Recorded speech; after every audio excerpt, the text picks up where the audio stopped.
So, that's what I'm going to be talking about, okay? What?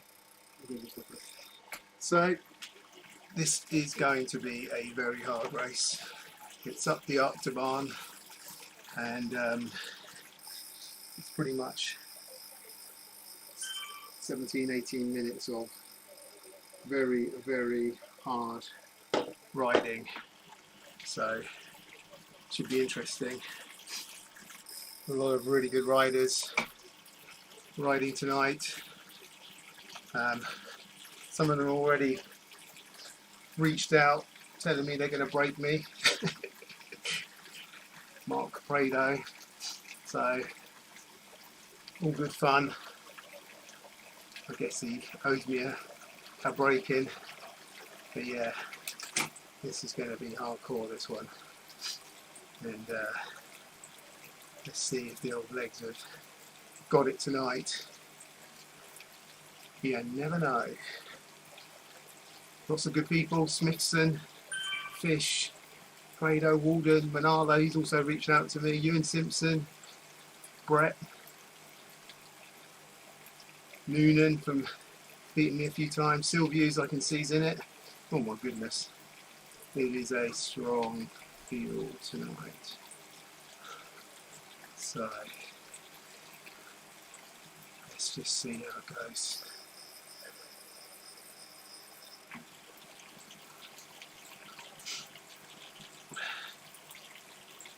Not really much to this one. A little bit of a ride to the climb, and then just full on climb to the finish. Up, up, up. It kind of pretty much just goes up all the way. So, yeah, let's see how it goes.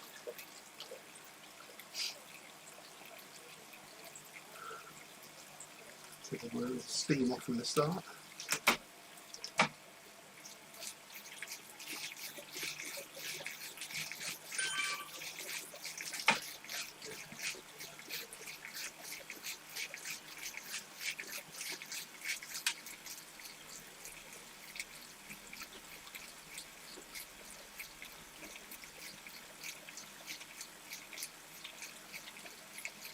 The boys going hard out of the gate.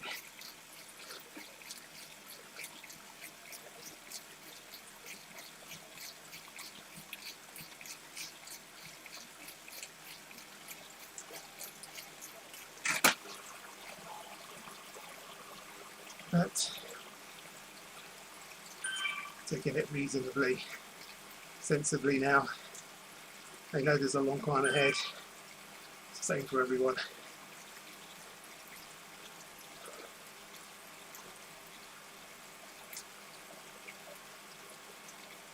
Don't know how much I'm going to be talking tonight.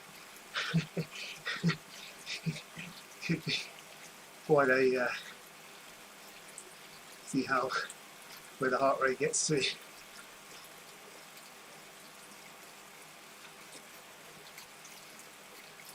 But really, I've got to try to keep it reasonably maintained, and then I try to push on too hard with the fast boys. Can have dire consequences. There's no recovery on this one. It's just full on all the way.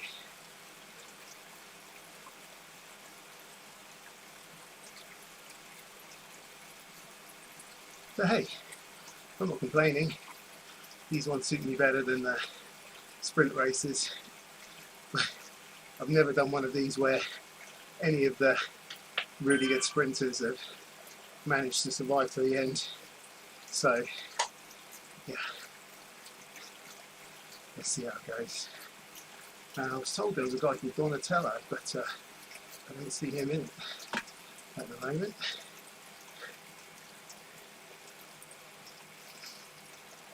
I think Ewan Simpson's going to be an interesting one. Kevin Walden, very strong. Yeah, I think Smithson and Prado are the top boys. I see Tyler and Ty aren't in it, which actually is kind of nice for me. More scorekeeper. I don't know where that dude's gone.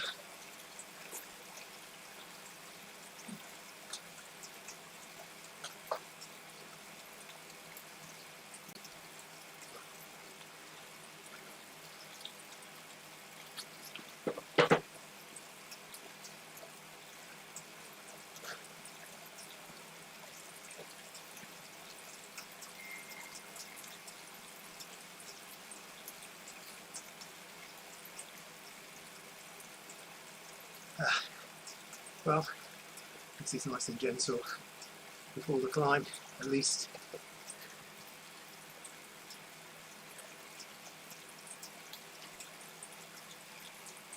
Okay.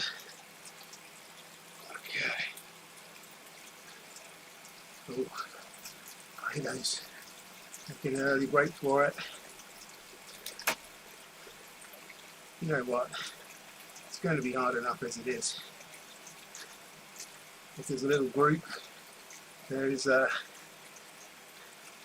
ability to draft on this, and Credo's got some amazing numbers. It's no good me trying to follow him, so I will not follow him. He's an A+ rider, and this is the sort of course that's really going to suit him. He'll probably keep whatever he's doing right now all the way till the end. So fair play to him. He's already 7 seconds. He's already over 5 watts per kilo.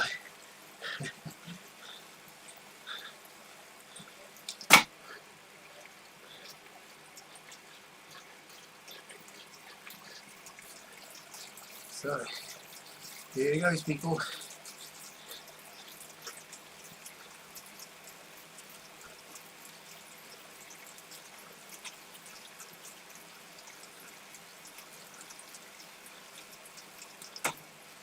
Let's see how we get on.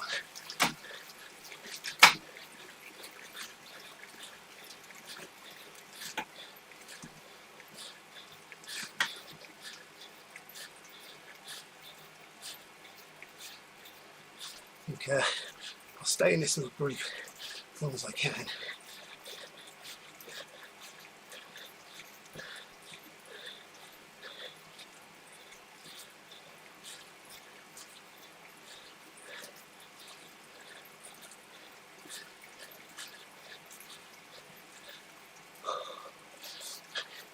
I've got a stopwatch going, so I'm going to keep an eye on the overall climb time.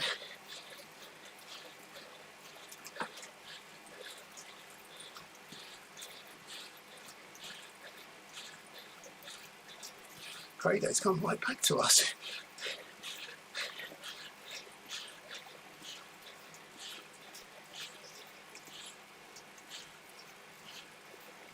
Kind of interesting.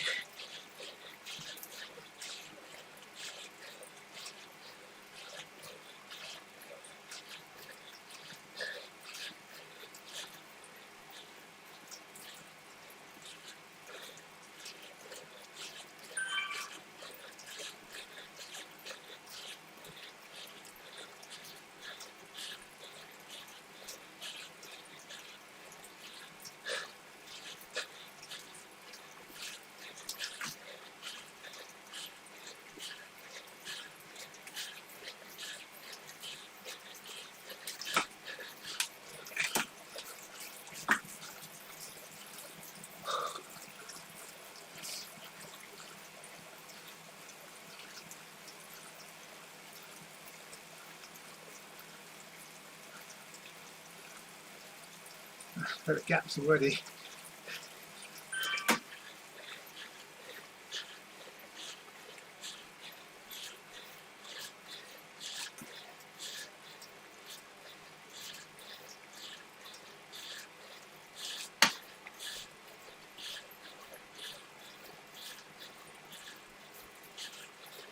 Two and a half minutes gone.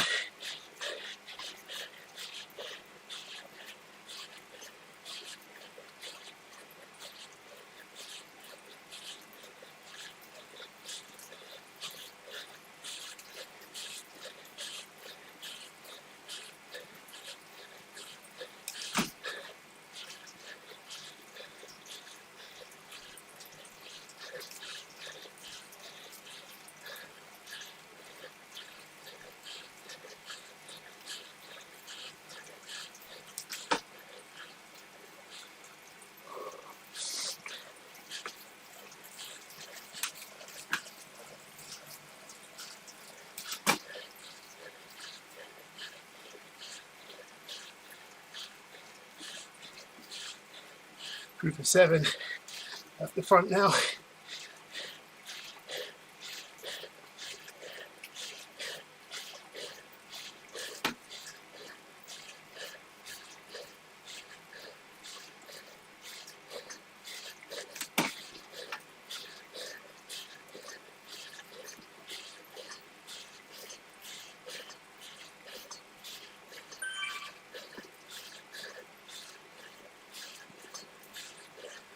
Heart rate staying quite steady.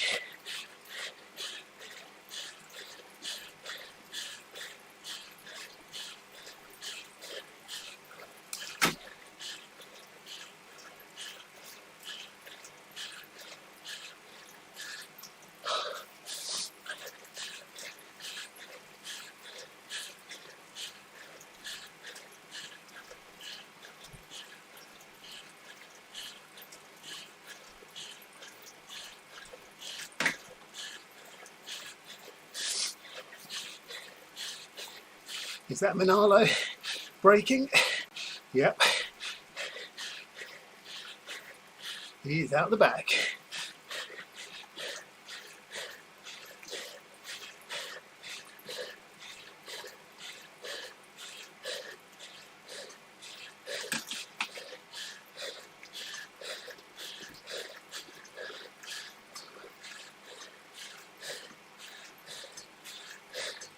Five minutes gone.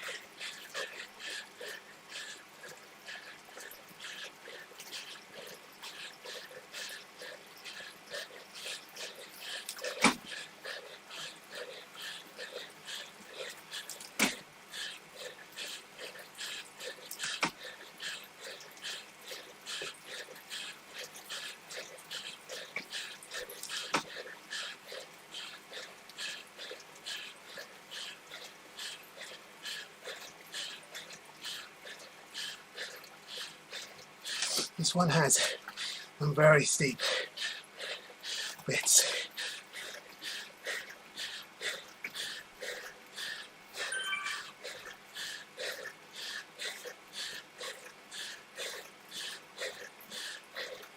Feeling okay right now.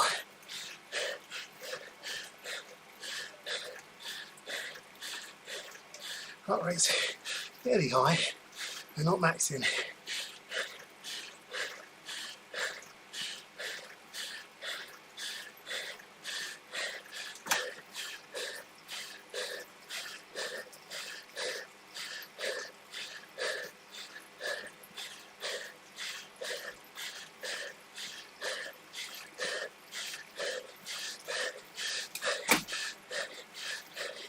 So we've dropped a couple more now.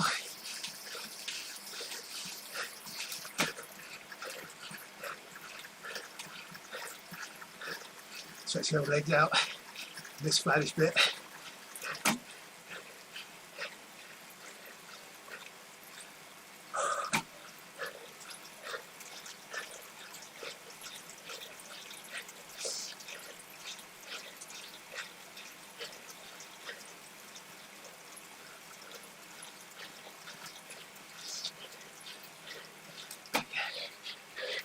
Here we go again.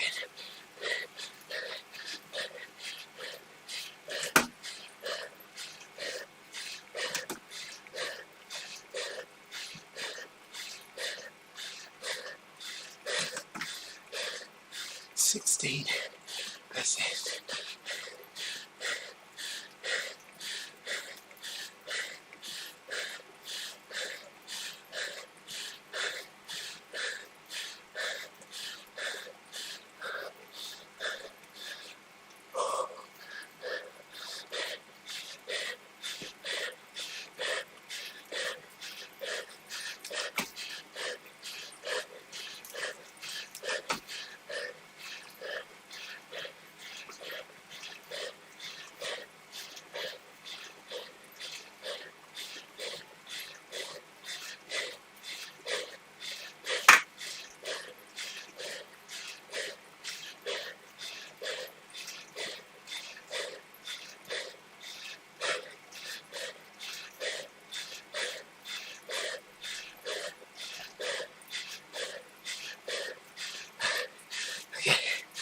Nearly 9 minutes.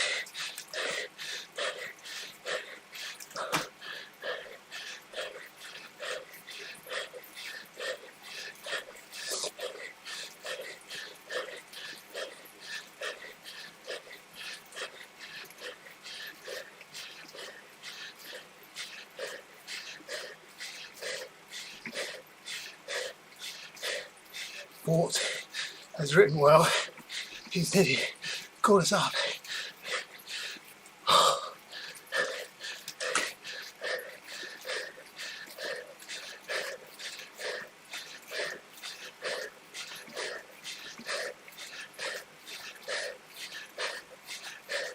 Fair play to him. It's a good ride.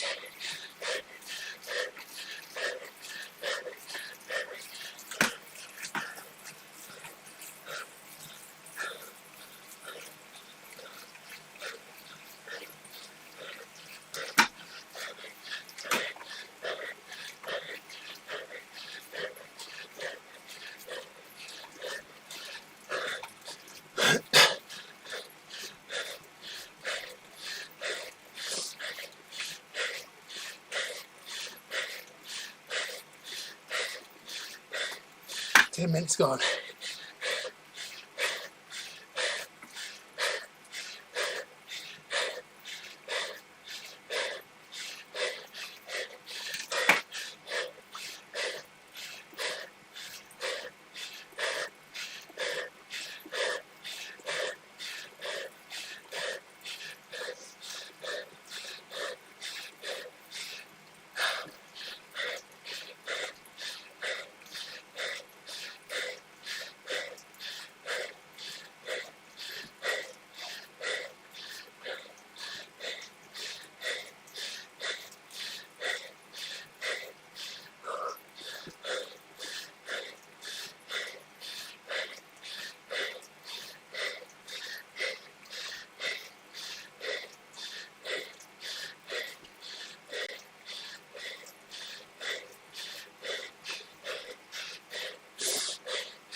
Eleven minutes.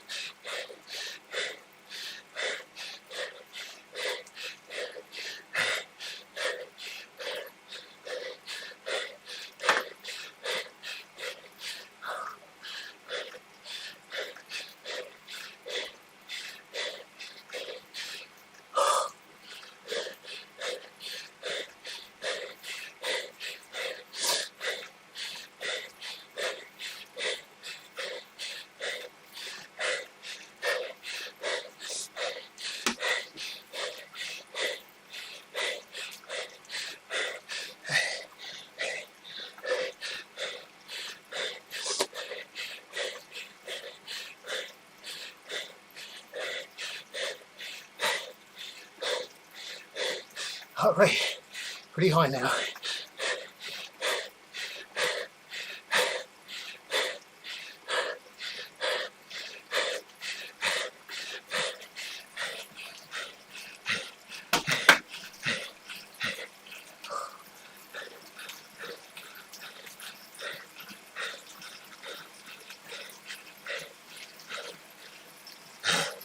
Don't manage the heart rate.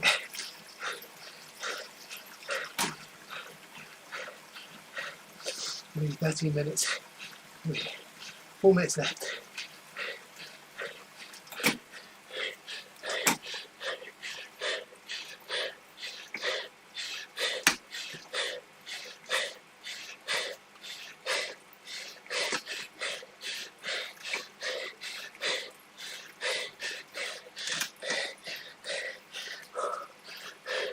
That's it.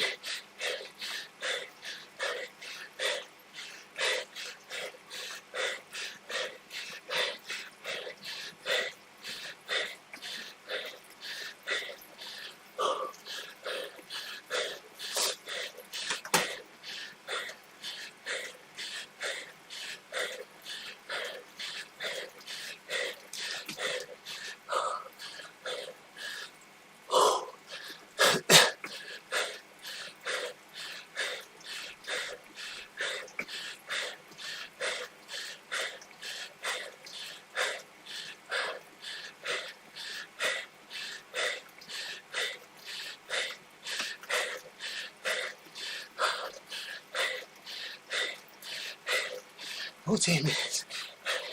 Round 3 left.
Not far.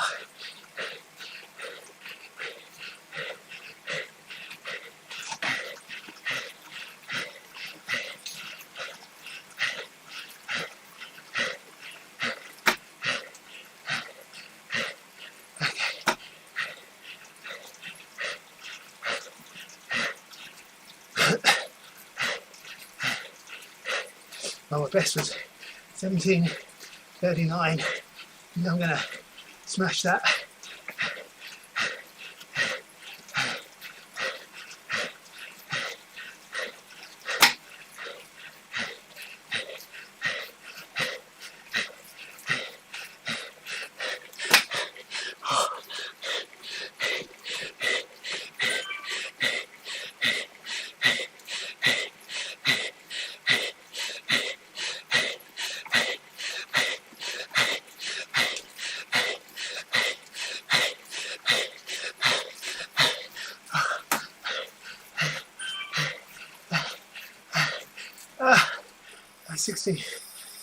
Basically 34 minute off my best.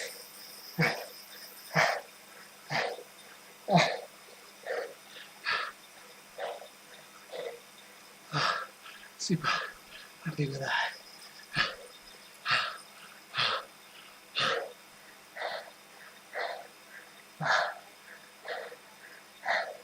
That was hardcore.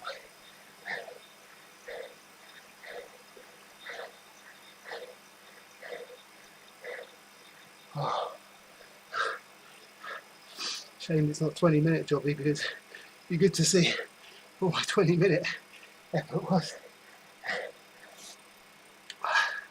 Up until that point I was well over 300 watts, probably about 340 with a climb, which is very high. Anyway everyone, sorry there wasn't too much commentary, but that was tough. And everyone racing it later, good luck. Just, you've got 17 minutes of hardcore climbing. Good luck everyone. Thanks a lot. Bye.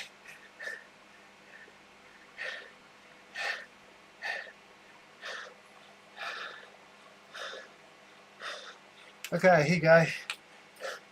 Oh, she's gone.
Right, it's all yours, Mum. Did you see the controller?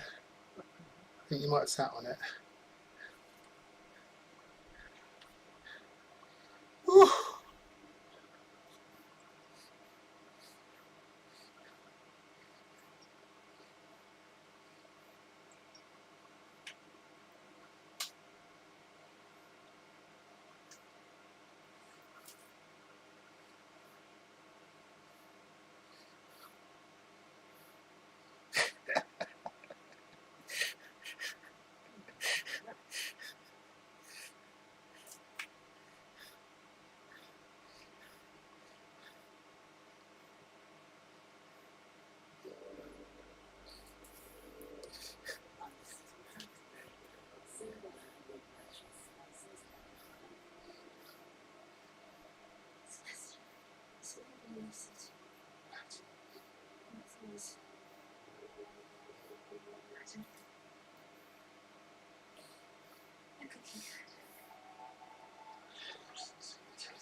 Steal the show with 75 recipes every week from $2.99 a meal. Gusto. Welcome to Marco's Going Away Party. Who's Marco? Exactly. Technically, when you only met Marco 8 days ago while searching for freelance web developers on Fiverr, I think something about it is an inhuman working portfolio, is an impeccable reputation, and the incredible website he delivered on time and on budget. So while it's true, no one has ever actually met Marco, they will always have a place in their next project. Expand your team with a Fiverr freelancer.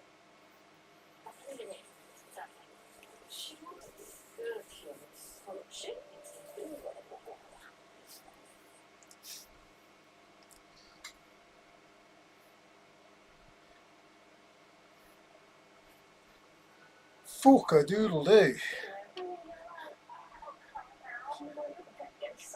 Sometimes a little love goes a long way. New Andrex Classic Clean Lemon, soft and strong. That was hardcore, Mum.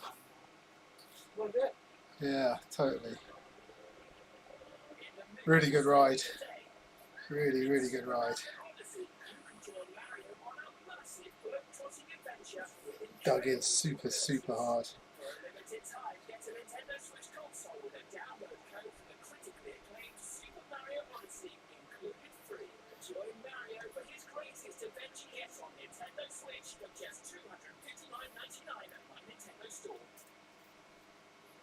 This is the best.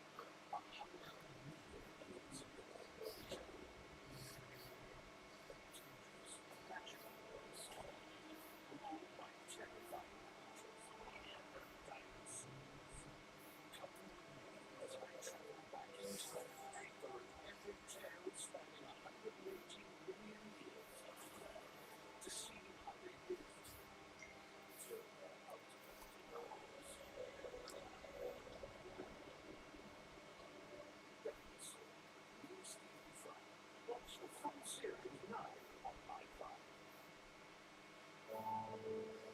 Delivering unexpected moments. Extraordinary stories, sponsored by Prestige Bowers on Channel 5.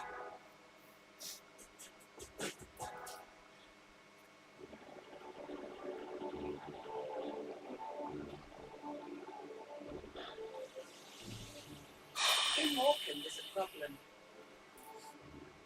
17-year-old Ellie Radford has been suffering with health problems.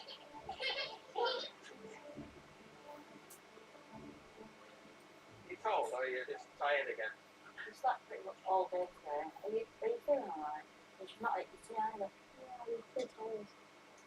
I think we're going to have to make a doctor's appointment and go because I am a bit worried now. Well, we are worried about that because you're just like sleeping, not eating.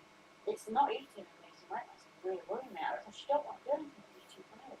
I'm just a bit worried what they're going to say about it all. I know, but it's better to go and find out what's wrong. It could be absolutely nothing else. Absolutely nothing. It's just better to, and if it is something, it's better as well, you know. We can treat it, get things better. Right, I'm going to go and book your doctor's appointment, okay? Yeah. Well done. Well, that's Ellie.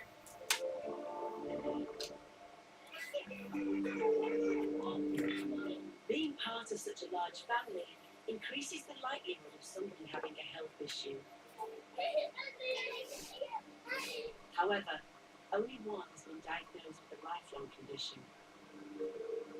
So I have autism, and it doesn't have very much effect on my life, other than the fact that I know I can't concentrate. My attention span is after 2 years. Because of my autism, I can't really focus in classes, and with autism comes relatively bad behaviour. High five, Oscar! In age, Max's closest two brothers are Oscar and Casper. So I think Oscar and Casper are relatively similar to me in that I think they're autistic. They keep saying that they're not. I'm pretty sure they are. Less than a year apart, the brothers are friends, but have been fighting since they were toddlers. Stop it now! What was once fun, rough play has become a problem.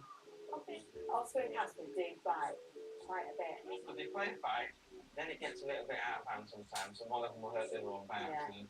And then the other one will retaliate.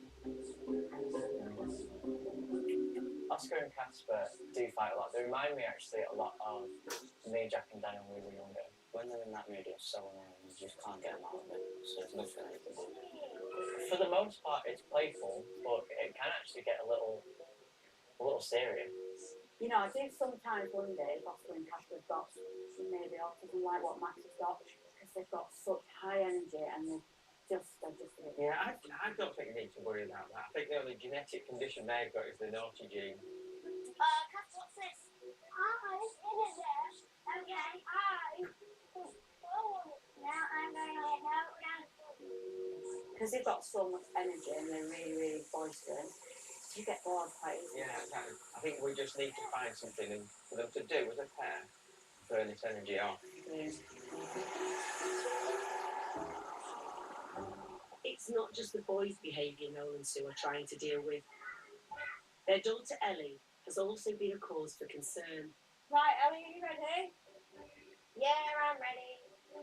Ellie has been convinced by her parents to visit a doctor. Right, all right.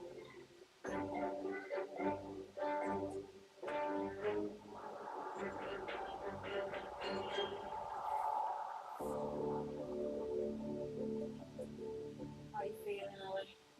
I'm a bit scared. I am worried about going to the doctor. I just don't want to go. I mean, I know you've been feeling like this for a while now, but it might just be something and nothing, but I think it is definitely best to just get it checked out, because if they're not eating and losing quite a lot of weight, it definitely does need checking over, don't you? I don't like the doctors. I know, sometimes you need to go if you're not feeling very well, don't you? Yeah. Sure, it'll be fine, sure, it's nothing to worry about. They might just do like a blood test or something. You might just be like, I don't know, you might be low on iron or just anything like that. But what if they say it is something bad? There's no point in thinking the worst, is there, when you've not even been Not being there. to the doctor yet. Yeah.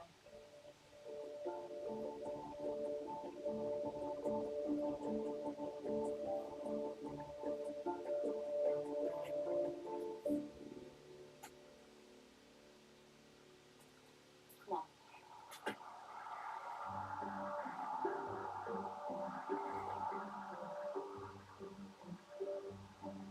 In the surgery, doctors analyse the results of a string of ECGs and blood tests. With luck, they will uncover if there's anything sinister at play. Everything was normal, like her full blood count was normal, she's not anemic, she's not got diabetes, her vitamin B12 and vitamin D was all fine.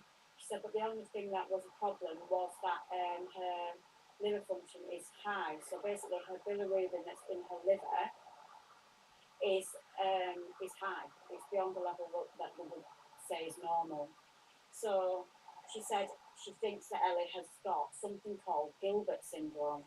Usually people with this syndrome don't start to show symptoms of it until they get to like teenage years, because what can happen is when they have times of like stress or if they're anxious, then the level of bilirubin in their liver can go higher, and it can cause like a slight yellow tinge to your skin, which is what you've got. What I get. Yeah, so basically Gilbert syndrome apparently is hereditary, like it's genetic, it can get passed on. She said so, I mean, either I'm a carrier, Noel's a carrier, whatever. I mean, it might mean that some of the other children have got it. Knowing that it's not something Serious. it's put my mind at ease now that I know what it is. When I got the results, I kind of felt relieved, because the doctor said to me, it's absolutely fine. There's lots of people that can have this Gilbert syndrome and never even know that they even have it. Ellie might have a diagnosis, but it's given food for thought for Noel and Sue. It's a genetic condition, and neither of them have their biological family history, so Sue has ordered a home test. I mean, it's good that we do this. Yeah, just definitely. He's got it. It'd be interesting. I mean, does it just tell us the Gilbert, this thing, or Yeah, I think so. interesting it came back and told us anything else that might be hereditary? That's all I'm thinking. You've got to put my finger there. Ow! Oh. Right, let's see. Did that hurt? Oh, it's working. You're leaking. I think it says not to squeeze it. Right. Have you got any in the jar or just around it? It's all over. Oh, it didn't work. Yeah. I'm done. I've got enough, see? For that. Oh yeah, might put your lid on then. I'll put it in. It's not just Mum and Dad who need to be checked. The likelihood of Ellie being entirely unique in the Radfords is low. I just really want to just get them tested and just see if anybody else in the family has got it, because the doctor said that it is really common. It does run in families, and obviously we've got a lot of children, so the chances of not just Ellie having it, but other children having it, probably quite high. Right. Knowing if the other children are affected by Gilbert syndrome will allow Sue to keep a close eye out for symptoms. Don't hurt me, I'm actually quite scared now. It's Katie, they're so painful, I've had them before. Oh my god. hang on. Oh, you are bleeding. Wait a minute. Oh, there we go. You get a little stick for being such a good girl. I really hate needles, so this isn't good. I'm a professional. Don't panic. Right, come on. He's already tensing up. You ready for nurse, mummy? Oh. Yeah. Bye. Oh, gosh, you're going for it already, Josh. Well done. It genuinely didn't hurt then. No, it's just a little prick, isn't it? Yeah. I think it is quite important to do this. You know, I think it's good to know if any of the others have got the same thing as what Ella's got. Because, like I say, it did make her really poorly, and now we just have to just say to her, you know, try not to get like overly stressed and anxious, because we know that it'll make her really poorly, and she'll be poorly for well, a few weeks.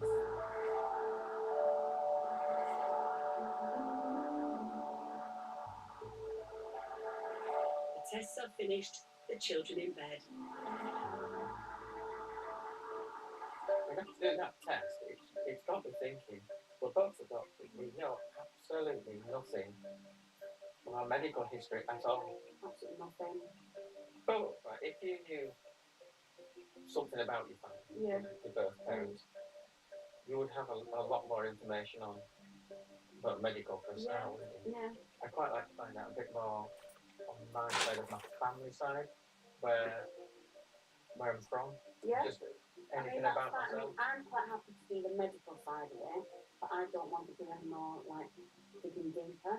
I mean, for me, I've always felt like, you know, my mum and dad are my mum and dad, you know, my brother's my brother, and I've never felt any need to ever like dig any deeper. I mean, you can do that, no problem at all. I mean, I'm not doing it. No, I know you're not, but it's just, I think it might just be a little bit interesting, I guess. Do a bit more digging and find out something. I don't know what. Just find out what's there. Yeah, definitely no.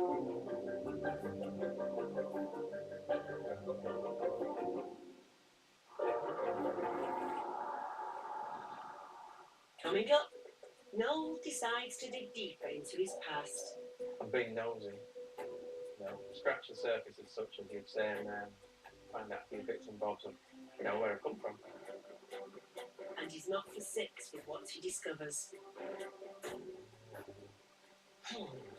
Yeah, I just find it really. I mean, to be honest, I'm glad I was adopted, to be honest, because I wouldn't have the life I have now. Which is weird to say, but yeah.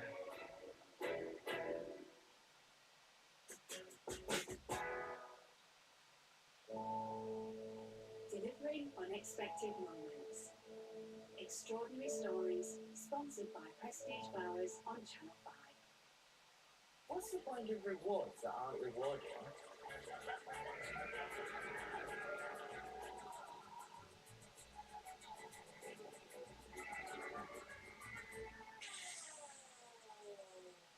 Pick your own reward when you buy your car, home or van insurance at Confused.com.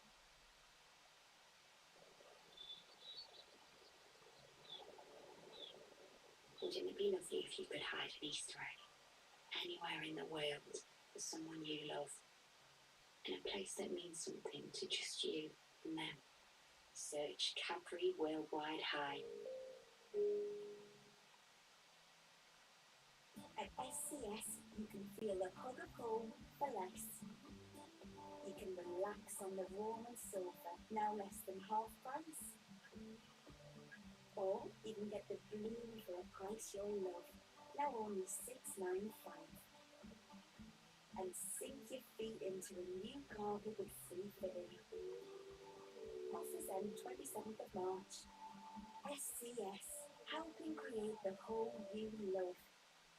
My soul was enraptured by a velvety wash of exquisite creaminess as a wave of garlic and herbs spread over me.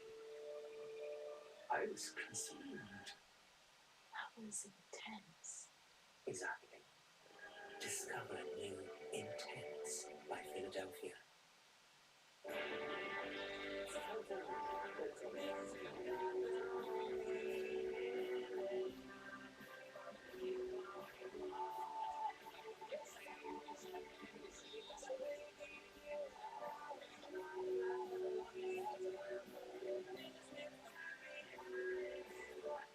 We provide more mortgages than any other UK lender, helping people buy the place they call home. For Halifax, it's a people thing. Time to get comfortable. Simba Hybrid Mattress sponsors My 5. Join me, Nick Knowles, as I explore the world by train. I experience the weird, the wild, and the wonderful. It's beautiful, isn't it? From iconic landmarks to parts unknown. From the Alaskan wilderness to the beauty of Vietnam. It is truly spectacular and beautiful. All aboard for a whistle-stop tour. Yes, so much fun. Amazing railway adventures with me, Nick Knowles. What's now on My 5? Delivering unexpected moments. Extraordinary stories, sponsored by Prestige Bowers on Channel 5.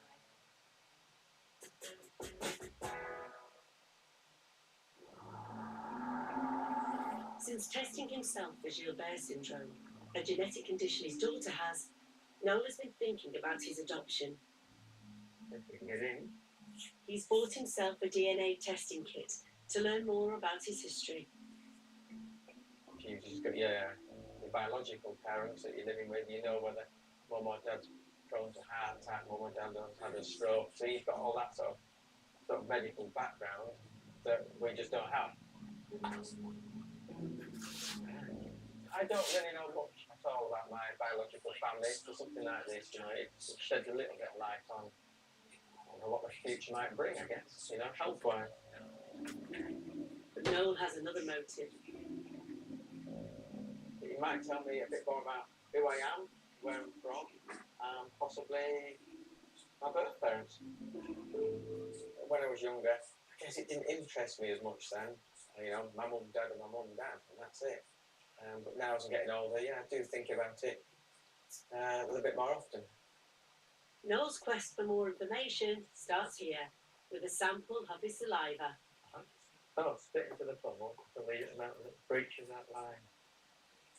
Do you really want to watch this? My God. Nah, I can't think out all that much.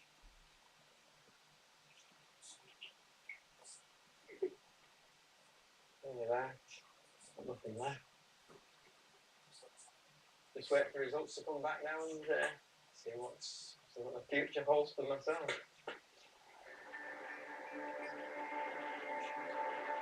Sue does not share Noel's curiosity about her past.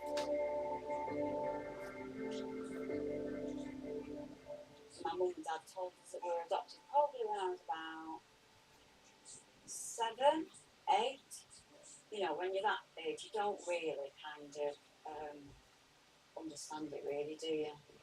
Because, you know, that is your mum and dad, isn't it, really? You've not known anything any different, have you? Which has always been the case for me. I know lots of people that are adopted have that feeling that they want to find their birth parents and things like that. But for me, you only get one mum and dad in this world, and I just think the absolute world of my mum. Should that be ready to come too? Yeah, come on, I'll make you a great mum. Well, I I did still, now. yeah, you have I did that. end up having a few badges though, to be honest, because you ended up sewing them all on, didn't you? Yes.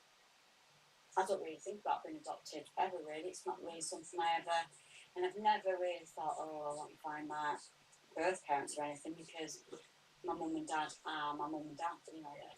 We don't really want to talk about it really because they've been happy, and that's all that matters to me, you know. Some people have actually said to us, is it because you're both adopted, that's why you feel the need that you must have a big family, or is that why you have a big family? Definitely not that. No. Like, definitely not. I mean, for me, I don't even think about it. Yeah. I know it's definitely not that. That's never crossed our minds. We've never had a conversation like, oh, because we're adopted and we've given up, I think we should have loads of kids. Yeah, no, Never comes across your mind, that ever. Noel and Sue's response might be definite, but not every Radford feels the same. I do think that the adoption is definitely linked to why I've had so many kids, just because with adoption is maybe in the back of the head the fear of losing your biological family, and that's not something they want, and so they build a bigger family, a stronger family that they know they can't lose because it's, you know, bigger and better in numbers. So I think that's mum and dad's mindset. With 22 children, the links between the family are easy to see. Because we've got so many children as well, you can really see the different genetics in them, can't you? It's really fascinating. We've always said that, particularly our girls, they tend to kind of skip a child, and then the next child will look like not the middle one, but the one above. Lily looks like Sophie, then Katie looks like Chloe. Yeah, and the boys are very similar as well. Mm. If you had to put pictures of them as babies next to each other, You would struggle. You would struggle to tell. Look so similar. It really does kind of blow your mind, doesn't it?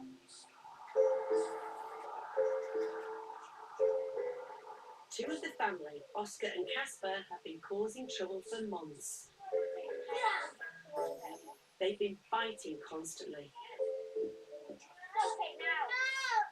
Max suspects they're autistic, but Noel is convinced they just need to burn off some energy.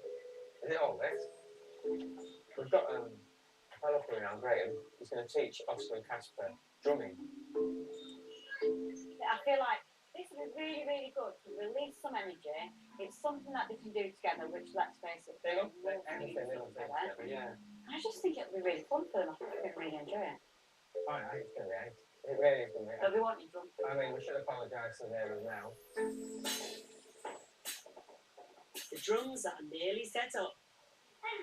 But will Oscar and Casper be able to focus on a task without fighting?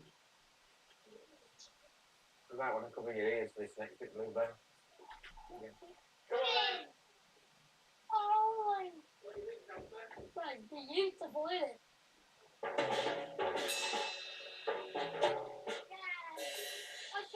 What's this? That's a bit loud. By the end of this, someone's going to have ear damage.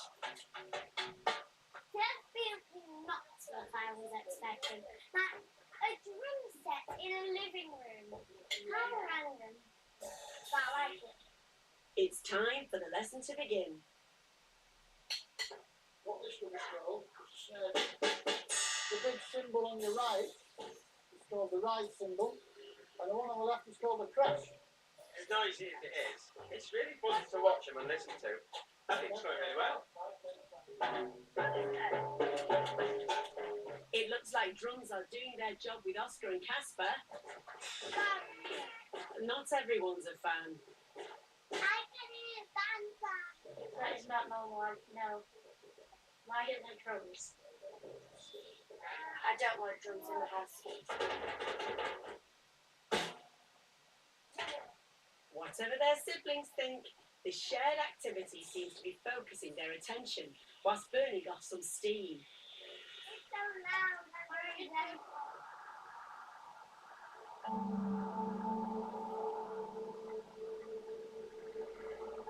5 weeks after sending off his saliva samples, Noel's DNA results are ready to reveal his origins. I'm being nosy. You know, scratch the surface as such as you'd say, and find out a few bits and bobs of, you know, where I come from. I think when I was younger, it didn't really interest me so much, I guess. You know, what I call my mum and dad, that was my mum and dad. I didn't really think of my, you know, your birth parents or anything like that, because you just didn't when you were younger. So, let's say, 97.2% British and Irish. And it's sort of brought up Greater Manchester, you know. That's where my DNA originates from, as well as other places on here like Yorkshire, Lancashire. Noel's results are matched with other people to reveal a huge family tree. I think the closest I can see is, I think it's a second cousin once removed from Texas, USA. That would be my great grandparents. And that's me from down that side, and this person from down this side. Well, I don't know that. Noel may be interested in investigating his past, but it doesn't make it any easier to deal with emotionally. Don't really like talking about my adoption. Is there any reason why you never talk about this? I don't know.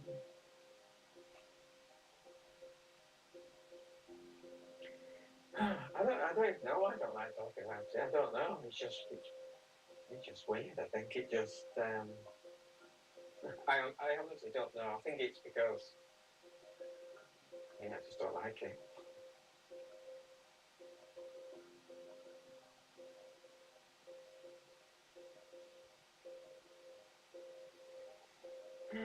I think I have a lot of respect for my mum and dad, and I think it's just mainly to do with that.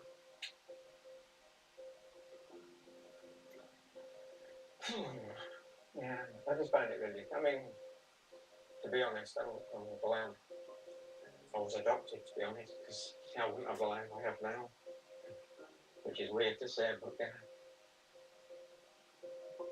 He may not want to upset his father, but Noel is still keen to dig deeper.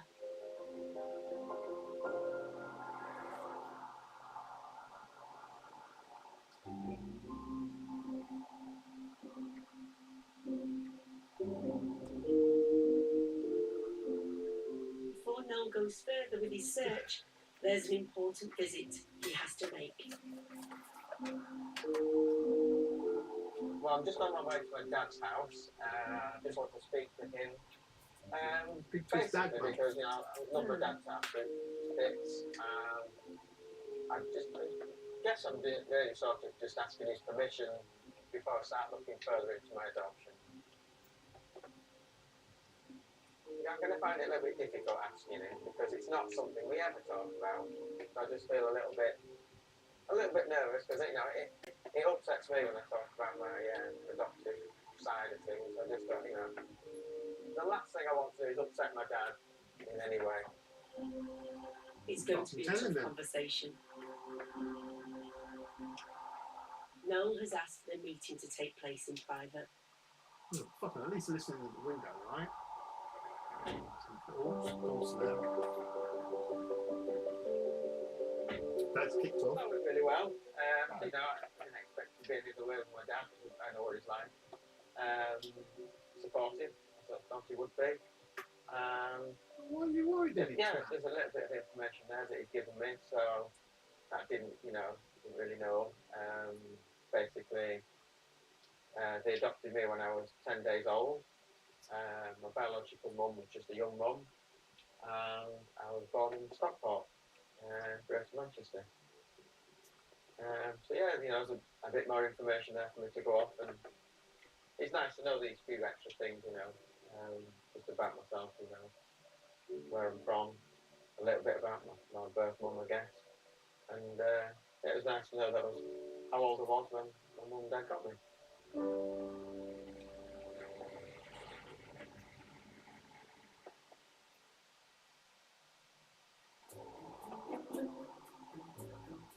After months of trouble, the shared activity, drumming, helped burn off some energy and showed brothers Casper and Oscar they can have fun without fighting. Today, they found a new task to tackle together, caring for the family's 2 pet rabbits. Casper, are you coming?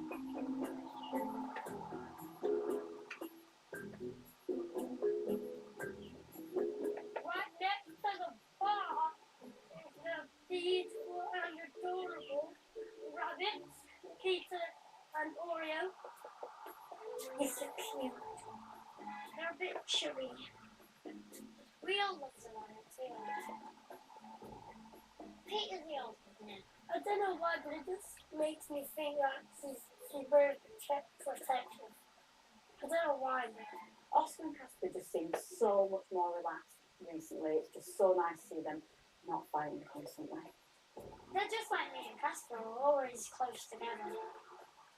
Ever since the start, when we were born, I think we would always cry because we couldn't be next to each other.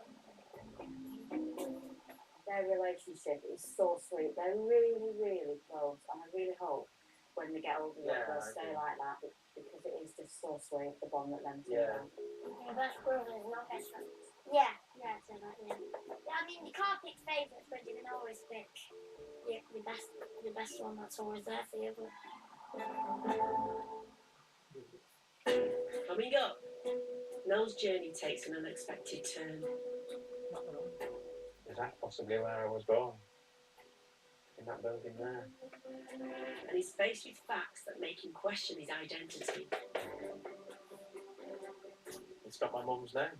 My Very birth mum's big name. I've actually got her name.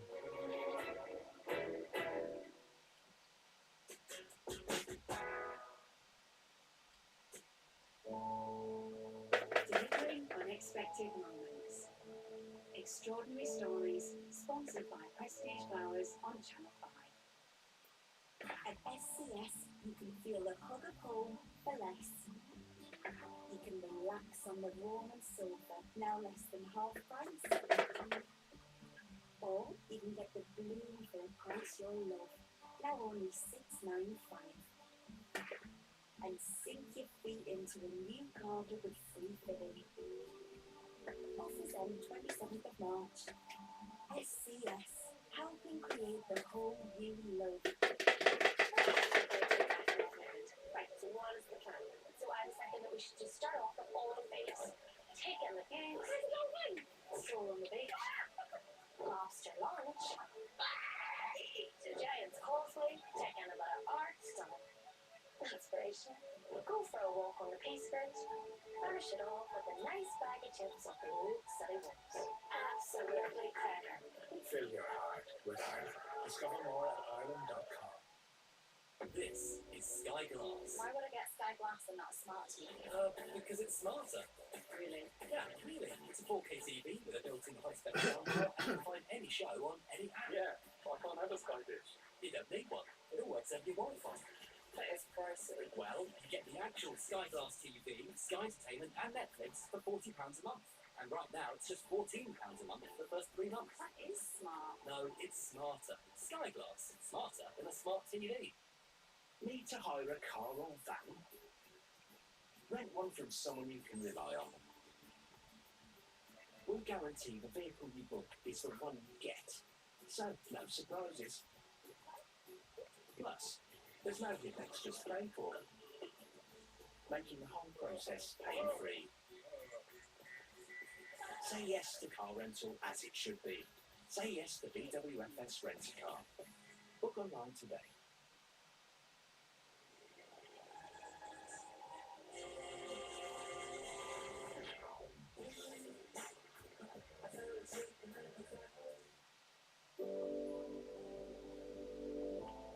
Time to get comfortable. Single hybrid mattress sponsors my phone. And this is my biggest adventure yet. Wow, look, it goes on forever and ever. As I travel the length and breadth. This is the way to do it. That's actually great, huh? Of the Grand Canyon. Wow, look at the colours and the layers and the rock. Like an artist. It's fucking remarkable, isn't it? That, I mean, just take a look at that. Into the Absolutely Grand Canyon remarkable. with me, McDonald's. Watch now on my The phone. Grand Canyon. Delivering unexpected moments. Extraordinary stories sponsored by Prestige Flowers on Channel 5.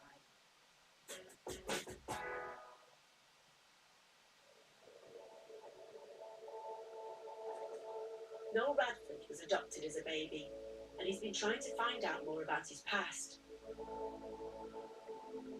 DNA testing has revealed new information about his family and place of birth. Today he's dealing with something much more practical. He's going to pick up a new mixer for the bakery. Not been down this way for a long time. Before moving to Kendal, Noel lived in this neck of the woods. Got loads of memories of when I was younger. I've got a free shaped razor as a testing sure it thing. will have been. I can remember having a picture taken of the first house that I lived in. It was me and my brother sat on Gel the wall. poo. And the friends Gel we used to hang poo. around with them. But I loved my childhood. I mean, that's really appropriate, so And that was it. We all got on. I had a good life. fuck you.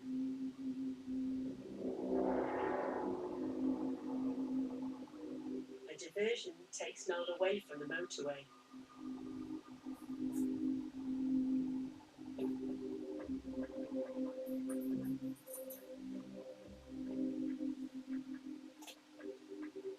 Well, I'm just on my way to my mixer. I sort of ended up here, Stepping Hill Hospital, which is actually in Stockport itself. Was that possibly where I was born? In that building there? Could be. This will be the first and the last time I've been with them. I'll put the phone.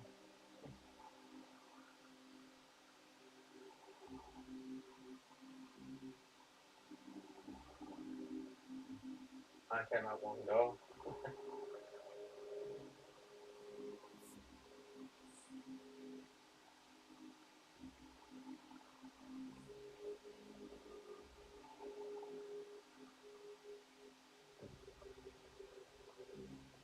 I went one way, one person went the other.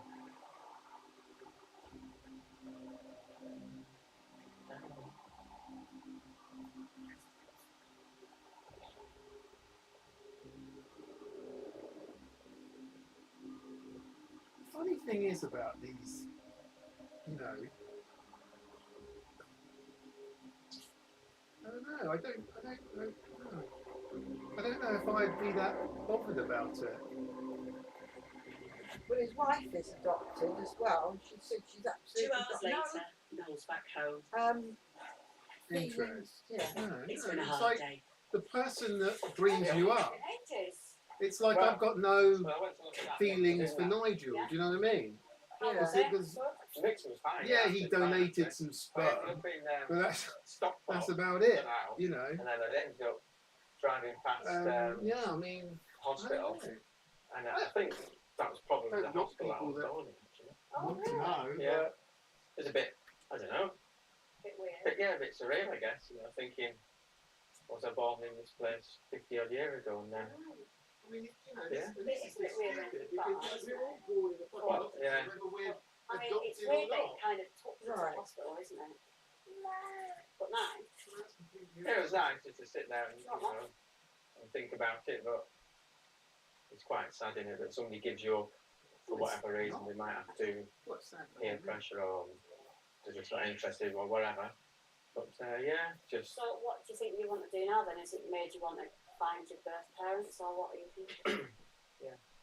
and you know, it's been like 52 years.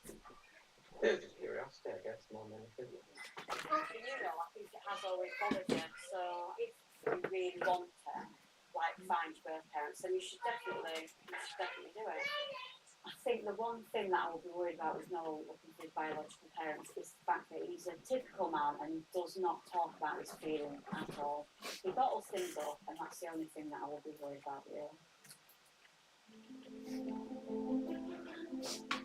Noel's visit to the hospital he was born in has prompted him to dig deeper. There's something called your adoption file.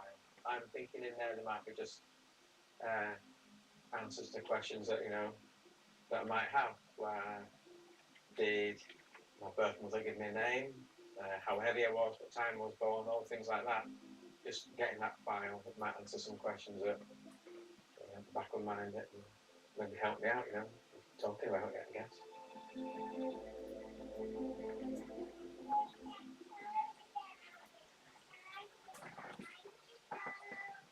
As Noel starts the process of applying for his adoption records, another Bradford is following doctor's orders. Since I've known that I've had Gilbert syndrome, I've been alright because I've known how to take care of it and what to do to stop it getting bad. Bloody hell's She's Gilbert. found another way to relax. Gilbert. My doctor suggested when you get a bit stressed out or overwhelmed to do something what calms you, and I found that colouring is very therapeutic, so I do colouring every night. It's helped me a lot. My appetite's a lot better, much better than it was before I knew that I had Gilbert syndrome. It's much better.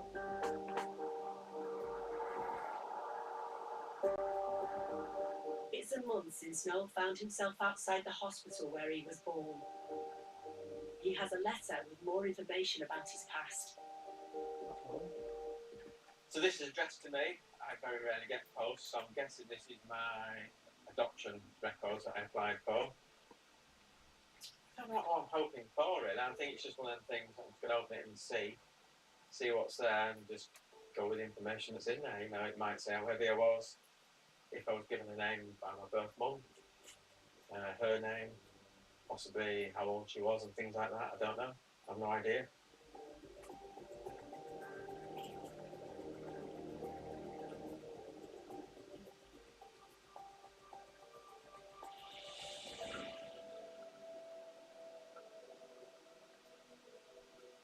It's quite a lot of information, actually. It's saying, well, basically I was adopted by my mum and dad on the 3rd of January 1971. Born Stepping Hill Hospital, Stockport. The other thing, obviously, is my birthday is actually my birthday. It's not been changed in any way. So my birth mum was 16. So 16. So she's about 68, 69-ish now, somewhere around there. So yeah, you know, there's a good chance she's still alive and kicking and still going well and all right. Hopefully she is. To be honest, I was only maybe a year and a half older than her when we had Chris, and it never crossed our mind then to give him up. We were always, we're keeping him and that's it. But I don't know the situation she was in. I do wonder sometimes, you know, especially, you know, when it's my birthday, I can't imagine that she doesn't at some point in the day think about me, you know. It's got my mum's name, my birth mum's name. I've actually got her name.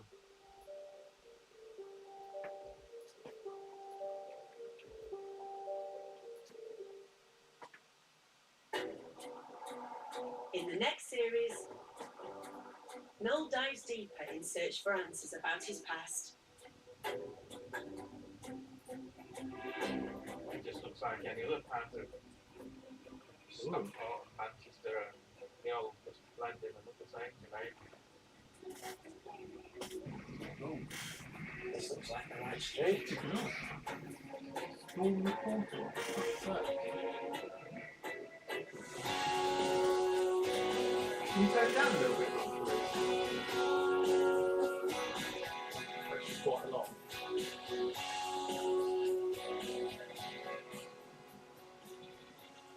Fucking hell.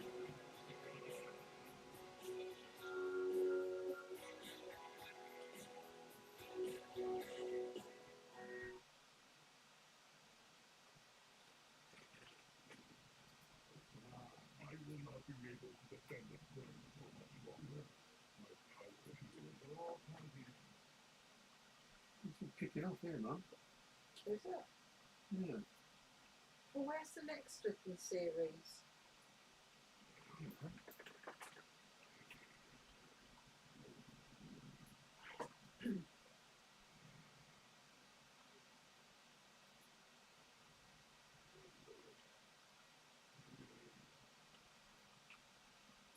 There isn't, is there?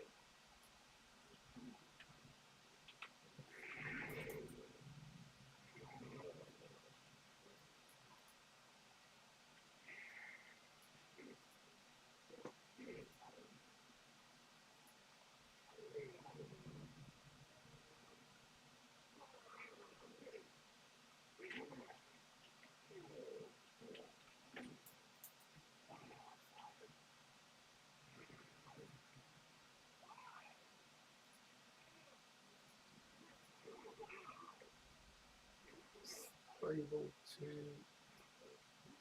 the dark portal. Oh, see those big bloody things there.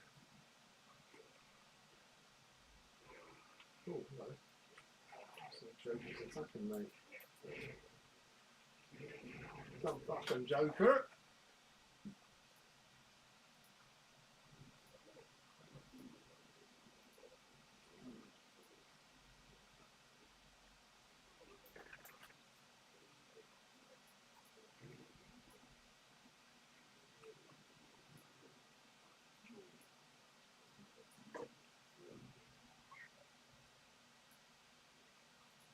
What the fucking hell is this? Looking bloody... What the fuck up?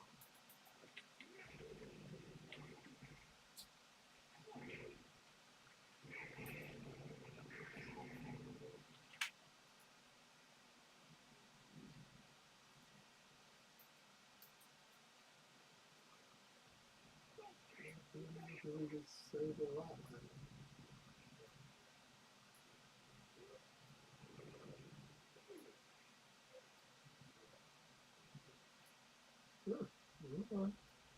Much disabling.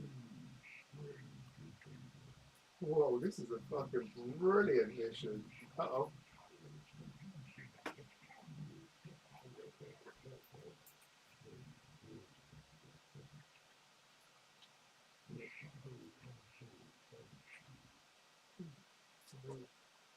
Good for the shadow.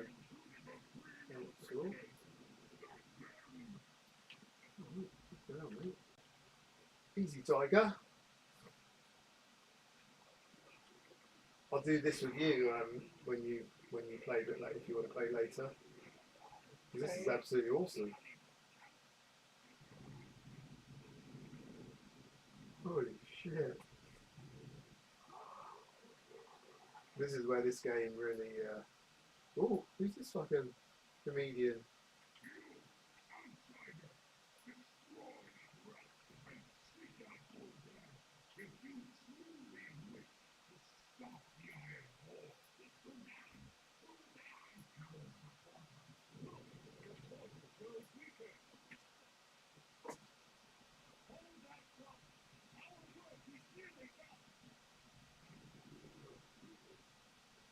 Bloody dark portal, Mum.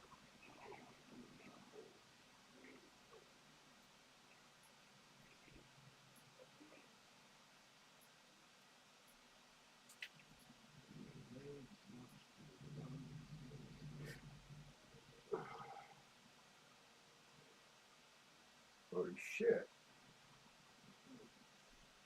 A really good weapon.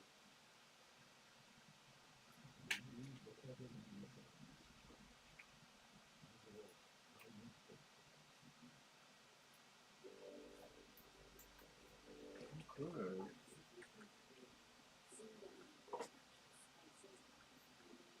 Into the prison.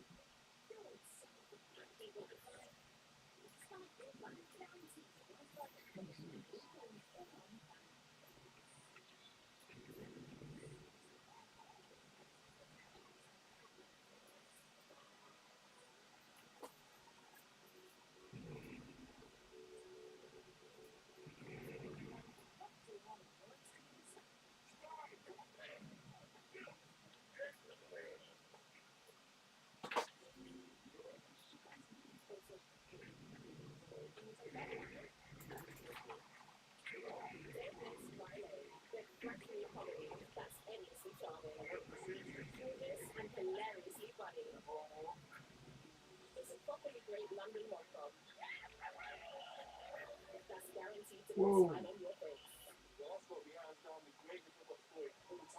Uh-oh.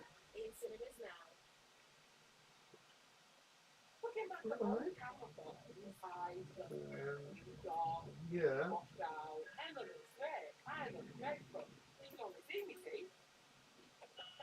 When I take a photo, using this photo, it's more true to life. It's what we look like. I'm AJ, and I've got a good look at sun.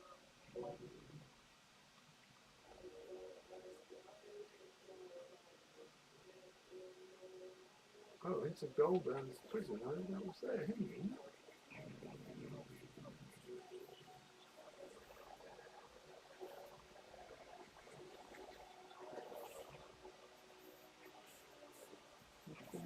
Power. Oh.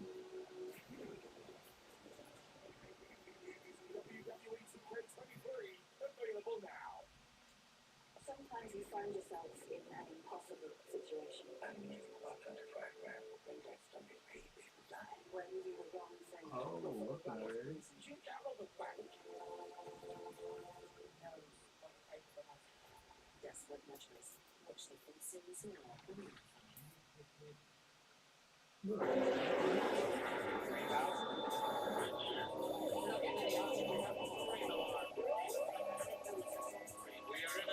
you turn it down a little bit, Mum, please?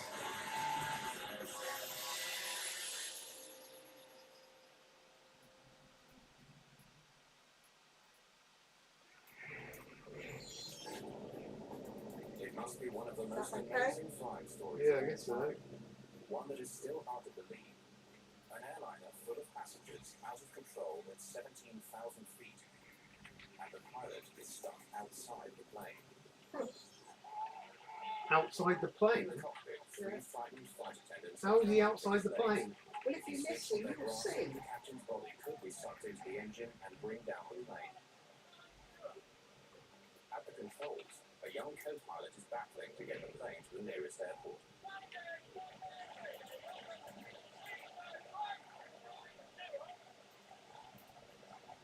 The lives of 87 passengers and crew hang by a thread. A lot of people get flagged and it never happened to me. But do you tend to get flagged thinking it can? So I said I can't want to go down.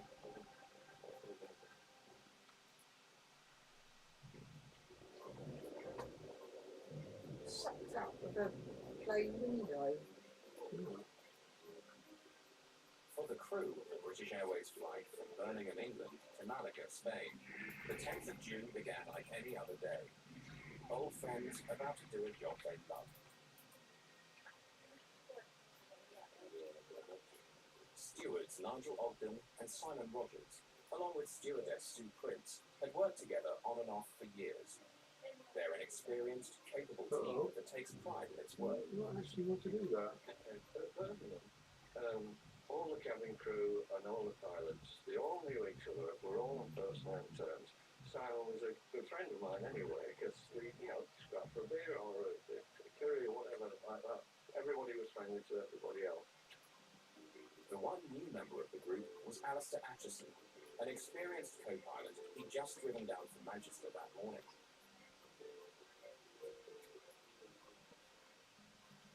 Oh, where's everyone gone? Tim Lancaster is captain. He's been a commercial pilot for 21 years. Well, gotta get started, eh? Chief Steward John Hewitt arrives to give the crew their final briefing. Morning, everyone.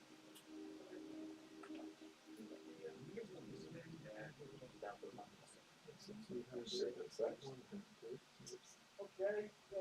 Oh, yeah. What's this? Quite nice. You can see me in front until rugby.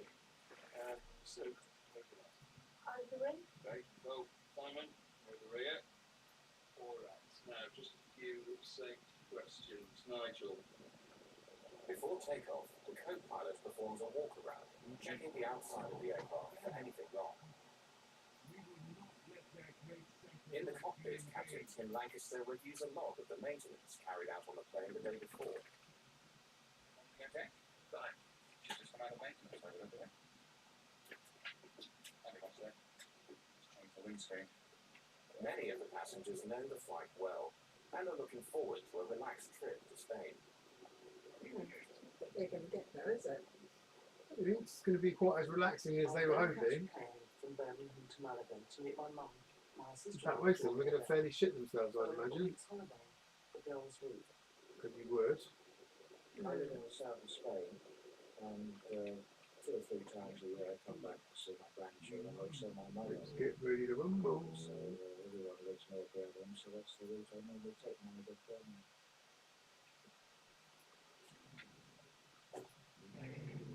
These unsuspecting passengers and crew were about to begin an adventure of a lifetime. Make yourself comfortable.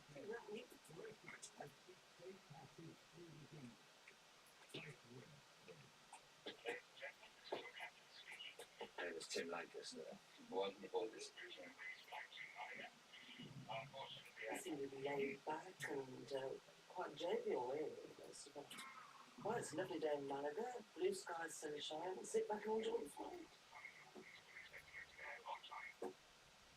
Welcome to our Speedbird 5390. We're ready to start the search. Speedbird 5390. Clear to start the search. Ladies and gentlemen, we're now going to take you through our safety procedures and equipment. Once this information is fully If you see a pilot exiting the aircraft, starting number 2. And stewardess, and it shows you the emergency exit and all the emergency gear. And of course nobody's really watching. One chap was quite blasé, he was reading the Times, and people weren't really bothering because we've all been on flights, and it's no big deal. Please hands up by hitting the mouthpiece. There is a whistle for attracting attention.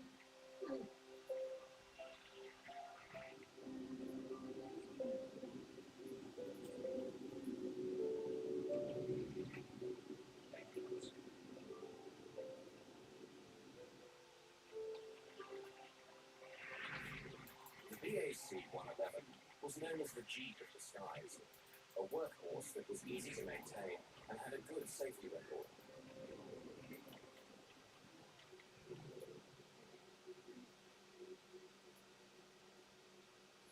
At 43 tons, this pressurized hull is carrying 81 passengers and 6 crew, and is now climbing to 23,000 feet. In just over 2 hours, they should be in Spain. Only a catastrophic accident could bring this plane out of the skies. See my house from here? 2 minutes into the climb, the pilots switch on the autopilot. Tim Lancaster takes off his shoulder straps and relaxes into the flight. I went into the flight deck to ask Tim and Alistair what they would like to drink. We gentlemen left the seat. Please use them. Well, one sugar, please. I said your breakfast, John. It'll only be a few minutes. Now, almost 30 minutes after takeoff, and at 17,300 feet, they're just 5,000 feet from their assigned altitude. But then, in a split second, everything changes. The window's gone. With a huge explosion, the captain's windscreen blows out into the sky. Almost immediately, a white fog forms. I saw a really intense stomach, body shaking thud.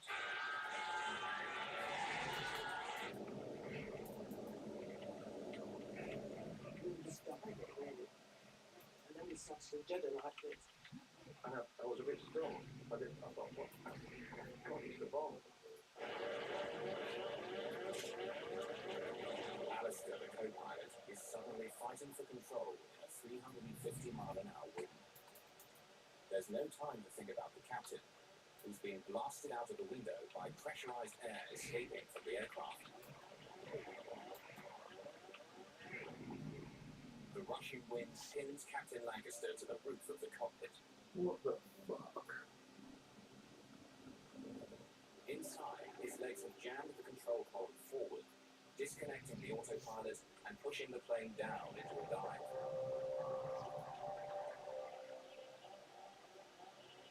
Alistair Atchison needs all his flying experience now. He's on his own.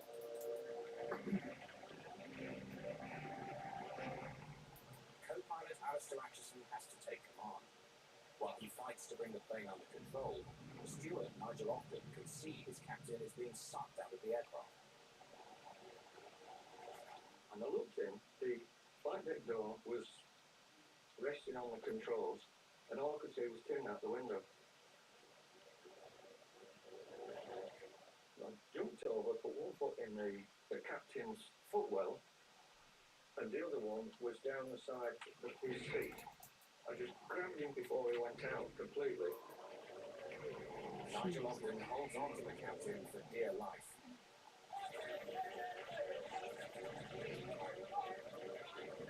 Air traffic control can hear his cries for help, but the storm rushing through the cockpit drowns out their replies.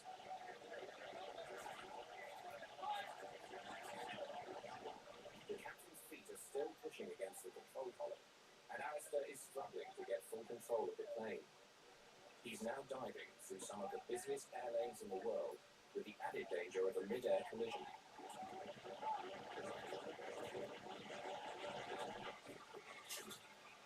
From the cabin, lead steward John Hewitt sees the chaos in the cockpit and does what he can to help. I looked up, and there was Nigel sort of hanging across the seat in the flight deck. In front of me, the flight deck door had fallen forwards and trapped itself between the actual door frame and the throttles of the aircraft. So I literally stamped on it twice, and it literally broke into 3 or 4 pieces. Behind, on the wall of the flight deck, there was a spare seat for anybody to observe the flight or whatever. And I thought, well, if I put my arm through the seatbelt there, I can grab both of them, and at least we've got some sort of anchor point inside the aircraft. Alistair, who's never flown with this crew before, has to leave them to their own devices and focus on getting the plane to safety.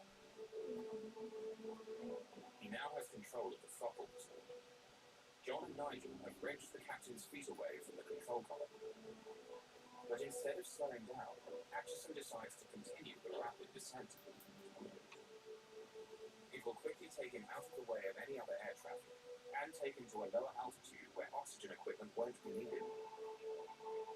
Staying too long at a high altitude risks oxygen starvation, and this older aircraft is not fully equipped with oxygen for all the passengers on board.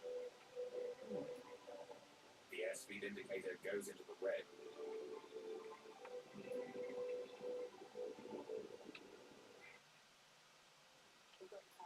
L'Oreal Fans presents infallible 32-hour map cover. Get instant full map coverage to resist the day. Transfer proof, shine proof, with 4% niacinamide, it helps even skin tone. New map cover foundation by L'Oreal Fans. We're worth it.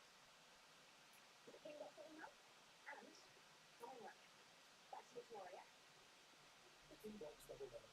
After 499, yours. Big time. You use Google Chrome, you use email, you use Google Maps. So why would you not use a Google Phone display? It just makes sense to have it all in one convenient place. I only use them, and I have a Google Pixel.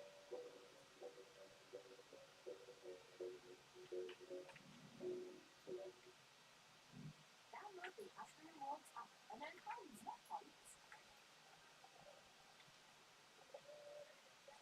This Mother's Day shows the woman in your life how much you love her with a special gift. And get a little gift back for you in your cash pot too. Start earning on the next shop. Do you want to get cleaner and brighter skin? Try L'Oreal's new Vitamin C Brightening Routine. Step 1. Vitamin C Serum. With 12% pure vitamin C. Corrects dullness and uneven tones. Step 2. Invisible SPF 50. Protects against premature aging. Beautiful moving and paired together skin is 4 times brighter. It's our dermatologist's most recommended routine. Pair up power with L'Oreal Pure Vitamin C Serum and SPF 50 because we're worth it.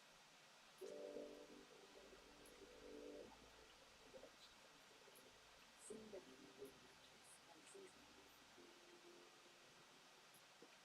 700 years ago,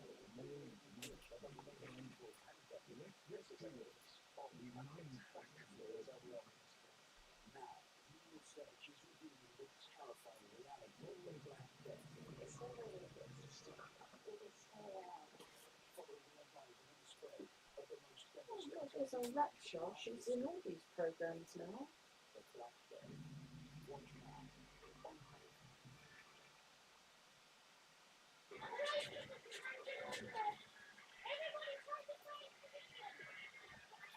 In the cabin, the two other stewards, Sue Prince and Simon Rogers, are trying to prepare the passengers for what they hope will, at worst, be an emergency landing.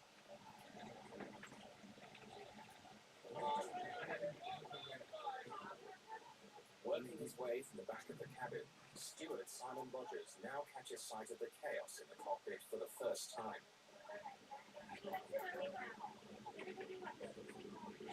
Now the aircraft had got to sort of flying fairly level. Simon came up from the back.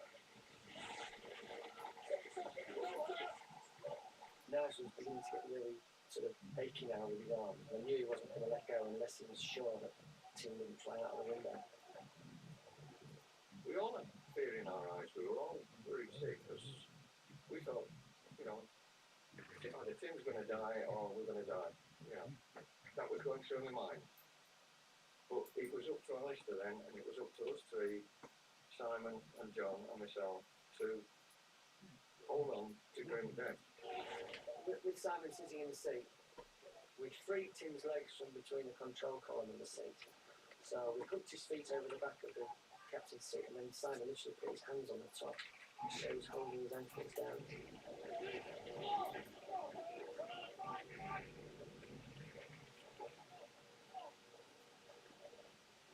Hey, look, what's going on?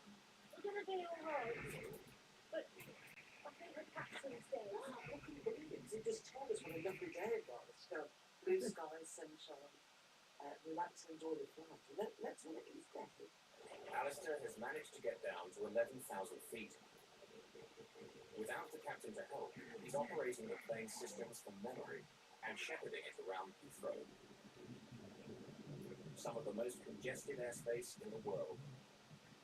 7 minutes out of contact with the ground, he's able to hear the voice of air traffic control for the first time. Seabird 5390 Roger. Can you test landing at Southampton? 5390, I am familiar with Gatwick. Appreciate Gatwick. Alistair wants to land at Gatwick Airport, as he's flown there many times before. But Southampton is nearer, and even though he's never flown there before, he knows he has to get down fast.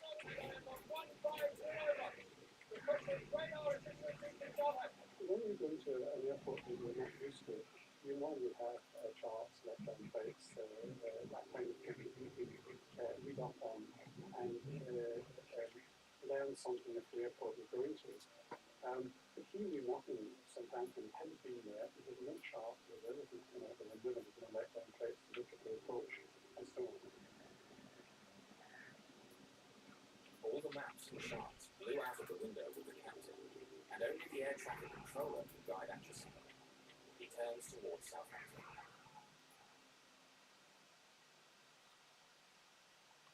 Southampton, this is speed 5390, do you read? Speed 5390. Identified on handover from London radar, 6 miles west of Southampton. What is your passing level?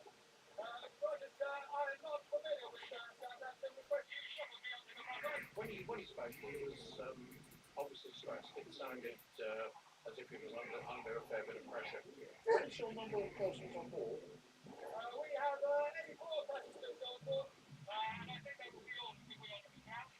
Roger, that's copied. I've been advised it's pressurisation failure. Is that the only problem? Negative.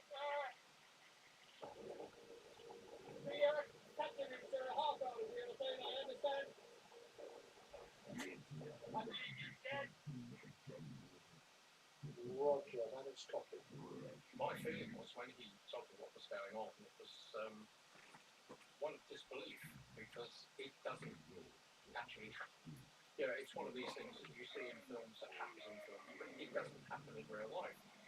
And it was sort of the hairs at the back of the neck go up, and there's this feeling down the spine, the tingle down the spine, and you think, no, it's not for real, but it's got to be. Flight attendant holding on to it, but requesting emergency facility for the captain. I think he is dead. Affirm. What is your passing level? Leading flight level 5,500 feet on 1090. Roger, that's copied. I'll give you a little bit more space, then I'll turn you on to a heading of 180. Yeah, it's a full emergency. It's a Rundle contacts the emergency services at the first opportunity. On board, but I'll let you know.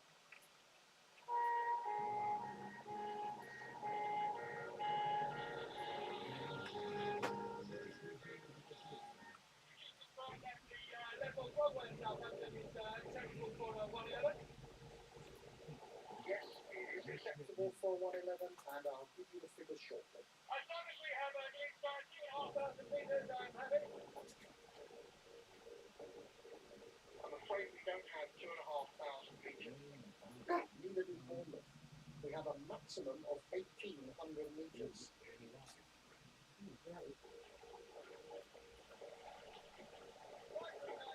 Atchison is concerned that the plane is above its maximum landing weight, being full of fuel for the journey to Malaga.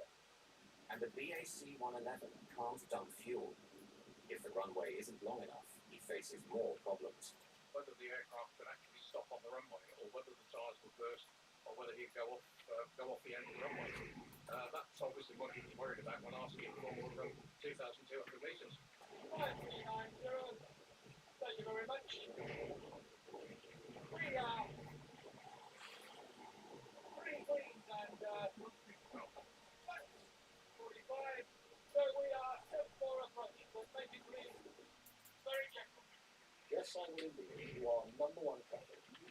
If you think about it, all the airline pilot training is done with 2 pilots, both compass mentors in the cockpit, one flying the aeroplane and the other one doing all the emergency drills. So what you actually had was the captain hanging out the window, at least one person hanging onto his legs, and Alistair flying the aeroplane with nobody else to talk to. Touchdown, your clear and out. Fuel indicates 0203 at 14 knots. Centre height to 15000 feet. Roger, sir, descending to 1,500 feet. Hold me down all the way. I need all the help I can get. Roger, you'll be able to stop the aircraft on the runway and evacuate the aircraft on the runway. It must have been about 6 or 7 miles from touchdown. And obviously at that point I kept talking until he was happy he could see the runway. I was happy to continue looking out the window and land the aeroplane. At the point he said he was visual with the runway, I effectively stopped talking.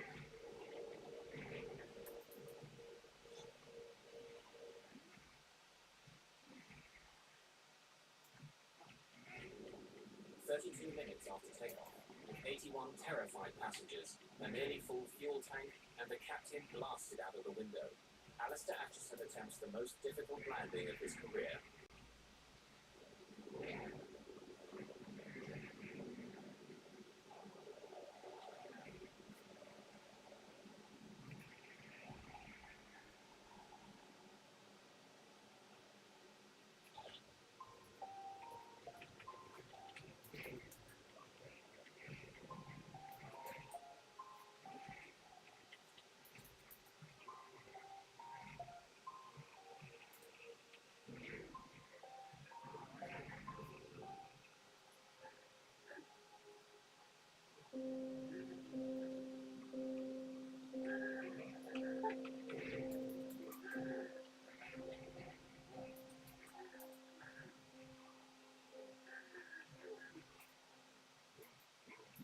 At 8:55 a.m.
Want a drink? Yeah, I'm going to get one for myself in a minute. Thanks, sir. I suppose the captain is dead, isn't he? I don't know, I don't think so. Yeah, but how would he have breathed up there? I don't know. Hanging out the window.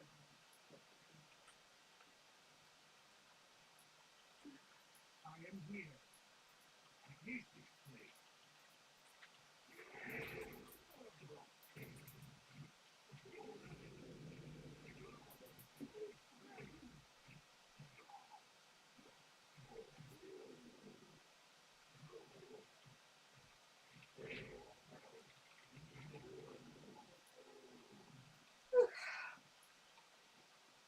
When I'm cleaning windows.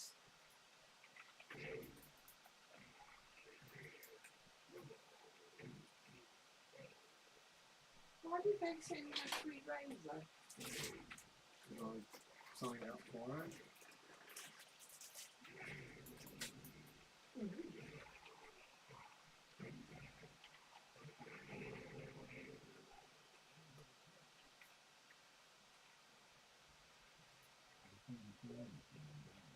What is not there? We have identity. We are free. Follow me, son. We will escape to the hills.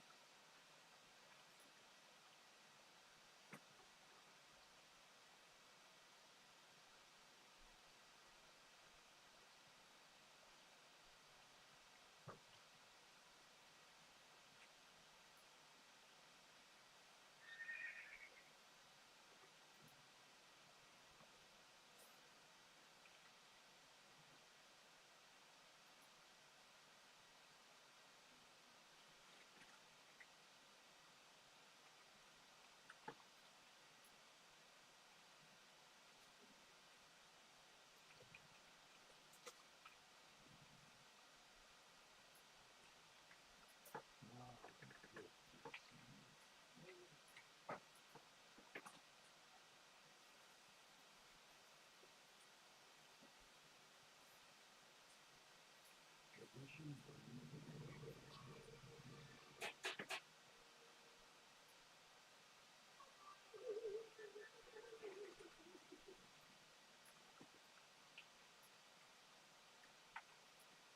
get to it.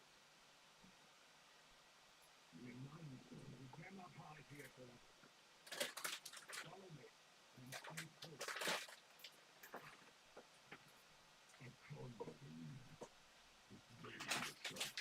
We've got to survive the arena now. No. Oh dear, oh dear. Well,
Flight BA5390 makes a perfect landing at Southampton Airport. Immediately, emergency vehicles surround the plane. Merge. Oh, it's not outside. I remember seeing the co-pilot, the man who really, if it wasn't for him, would have been on the other side by now, and is walking down the runway very slowly, shaking his head, and he's got an ambulance man walking with him with his arm around the shoulders of the co-pilot. And the co-pilot was shaking his head as if I remember that distinctly. I don't know why, but I do.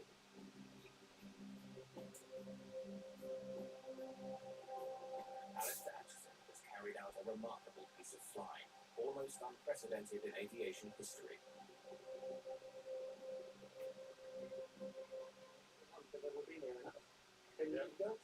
In the Oxfordshire countryside, John Hewer and Nigel Ogden are visiting one of their crew members who shared their horrific experiences. Here he is. John, how are you? Nice to see you. Nice. Like SUV and you go in and you've got 10. The captain of that fateful flight, Tim Lancaster, somehow survived. He didn't this die. horrific ordeal. There were no fatalities on BA 5390.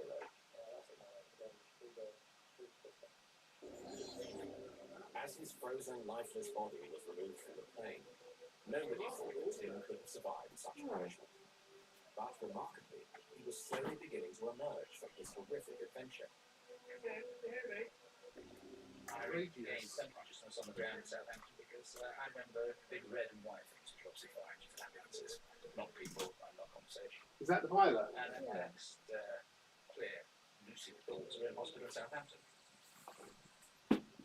Over the next few days, all of it's arrived back in my sort of consciousness, and I probably picked it together and This was an awesome, fun mission. story myself and understood what had happened.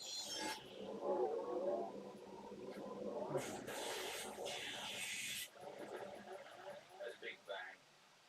I'm always aboard the air escaping, but I remember watching the windscreen move away from the aircraft, and then it had gone like a bullet. It disappeared into the distance. And I think there was an even bigger bang, or there was an even bigger bang. And I was very conscious of going upwards. And well, the whole thing became completely surreal then, as it would. And I was aware of being outside of the airplane, but that really didn't bother me a great deal. What I remember most clearly is the fact I couldn't breathe because I was facing into the airflow. I turned around and actually turned my body around. I was sort of looking back along the top of the aircraft at that stage, and I could breathe. And yes, I remember that. I remember seeing the tail of the aircraft. I remember the engines going around. And then I don't remember much more. Memory stopped at that point. I went down there last year and it was great. I'm glad they did fall down because that Tim was alive. I mean, he's a very strong man. He must have been to survive that. I wouldn't be able to survive it.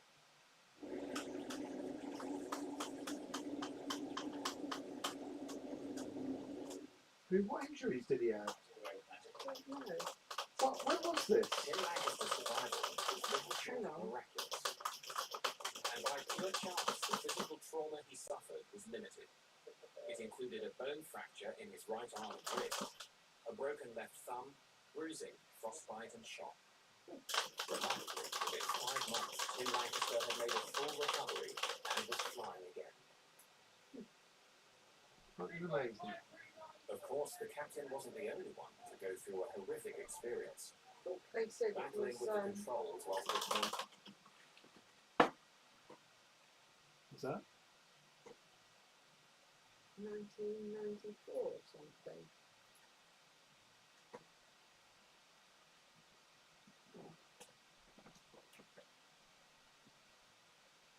Ooh.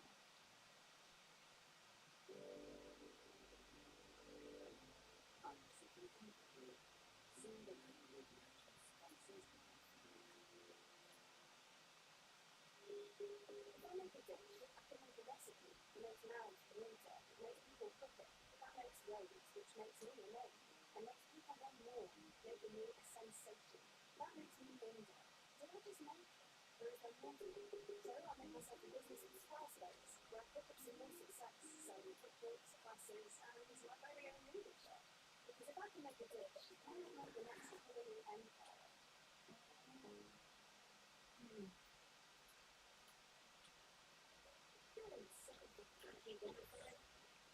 Oh, he's a fucking A+ rider. Ha! The guy that beat me was an A+ rider. Oh, right, were you second? No, I was 4th, but I was pretty close to the two in front. Jesus, that guy had a remarkable ride. Oh, okay. Oh, yeah, well, that was today's ride.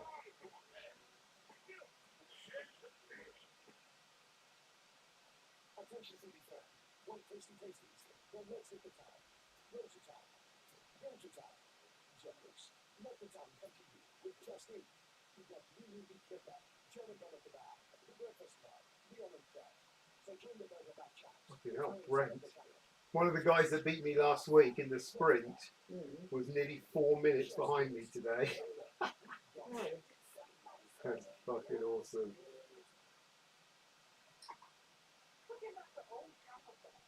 Oh God, I hate this. I'd never buy that phone because of her.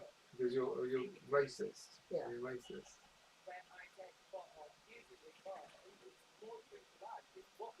I thought using this phone just annoys me. Well, they say, you know, that they don't get their good skin tones with. What, black people? Oh, do they? yeah. Oh, I did not know that. Oh my God. I was in the chemist in Boots. They got plasters in 5 different shades of brown. Oh, for fuck's sake. So stupid, isn't it? Because it's not like we have, it's not like white people have plasters that our skin colour, right? No. I mean, they're all fucking, they're not the same colour as us. It's just stupid, isn't it? Yeah. Yeah, but 5 different colours. Or shades. The few pilots who were able to understand the experience of Atchison and his crew included these young Royal Air Force trainees. They are being put through a simulation of an explosive decompression in this hyperbaric chamber. Right, Mum. Yeah. Unfortunately, I've got a call now. Blowing out at 25,000 feet. Oh, what does that mean? That means, unfortunately, remember Friday night's a difficult night.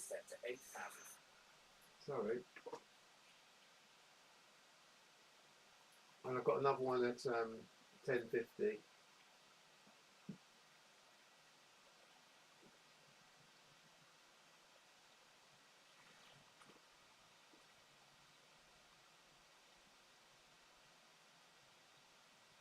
Well, you told me to tell Michael to call after 7:30. Yeah. Well, that's in the interim period. Oh.